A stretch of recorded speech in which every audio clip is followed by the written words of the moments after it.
नमस्कार, मैं खुशबू यादव और आप देख रहे हैं BNY न्यूज। एक नई आवाज, एक नई पहचान। हम प्रदेश और देश की सभी खबरों से आपको रूबरू कराते हैं। इसी सिलसिले में आगे बढ़ते हैं और देखते हैं कि आज की खबर में क्या कुछ है खास।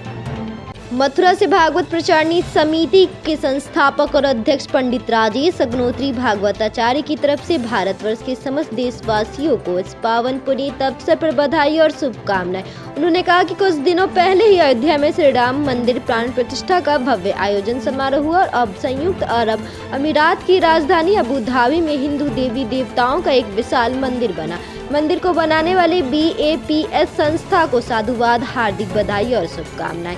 मंदिर की प्राण प्रतिष्ठा में नरेंद्र मोदी जी का पहुंचना हमारे देश की राजनीति और कूटनीति का एक हिस्सा है।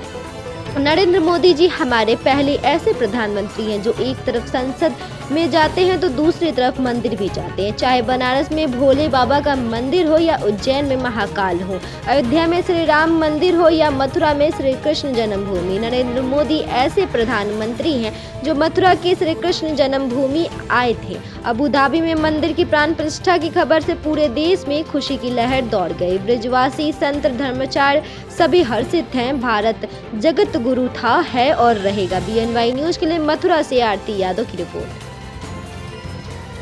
राधे, मैं मथुरा से पंडित राजेश अग्निहोत्री भागवताचार्य भागवत प्रचारणी समिति का संस्थापक और अध्यक्ष।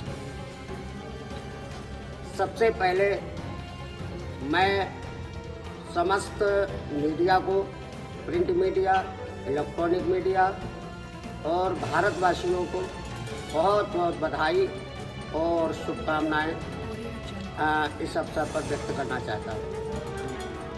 जैसा कि आप लोग जानते हैं, संयुक्त अरब अमीरात की राजधानी अबू धाबी में एक विशाल हिंदू मंदिर बनकर के तैयार हो गया और हमारे देश के प्रधानमंत्री माननीय श्री नरेंद्र मोदी जी के द्वारा उसका उद्घाटन भी हुआ।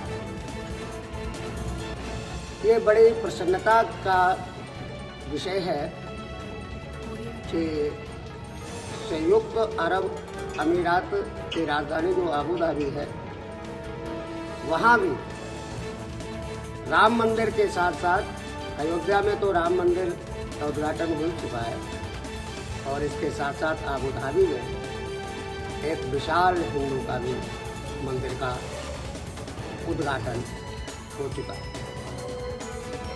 देखो, इससे जो है हमारे भारतवर्ष, हिंदुस्तान के अमीरात के साथ, संयुक्त अरब के साथ में अच्छे संबंध स्थापित हो। उस मंदिर में बहुत अच्छे मूर्तियों का, एक नहीं कई मूर्तियों की प्राण प्रतिष्ठा की गई है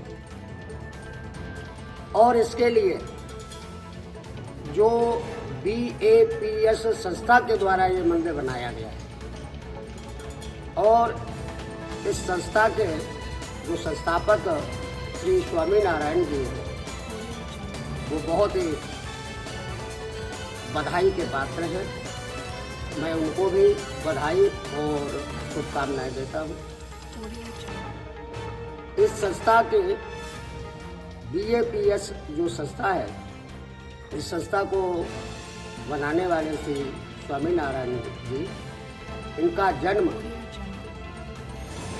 गोंडा और अयोध्या के बॉर्डर पर छपिया नामक गांव एक है, वहां पर इनका जन्म हुआ था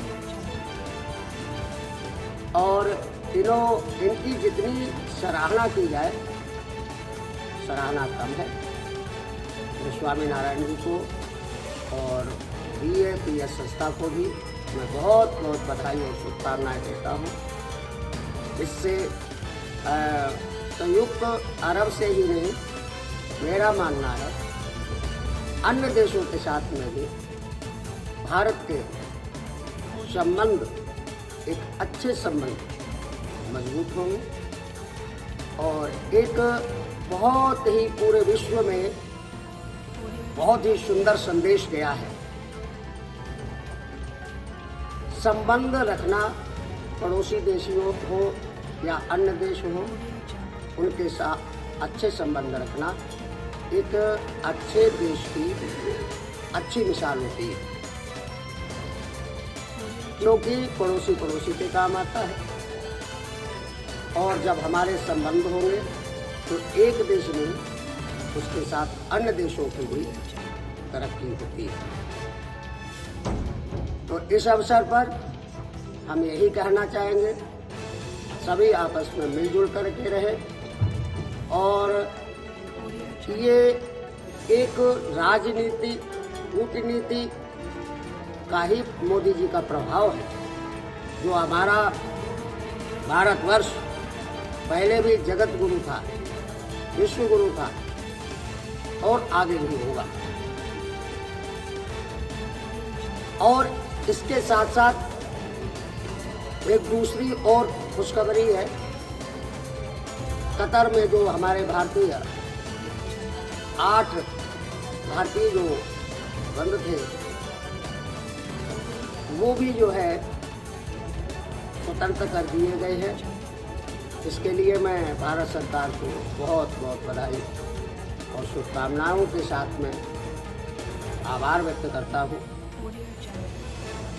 सभी ये देश, हमारे भारत देश की एक बहुत बड़ी जीत है और विश्व में एक बहुत अच्छा संदेश गया है।